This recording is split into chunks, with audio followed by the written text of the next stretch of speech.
थुप्रै साथीभाइ म चाहिँ गाईलाई खोलेँ जस्तो कि अब चाहिँ गाईको सेवा गर्दैछु म चाहिँ।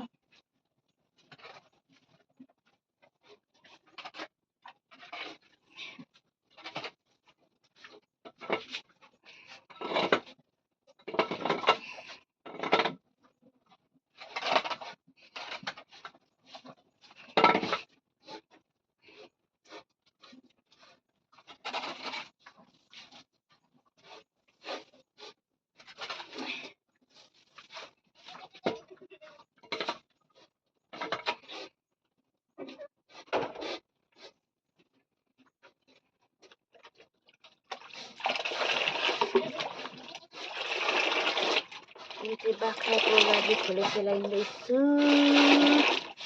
तपाईँहरूको तिर के कस्तो छ? हाम्रोतिर चाहिँ दसैँ सकेकै छैन।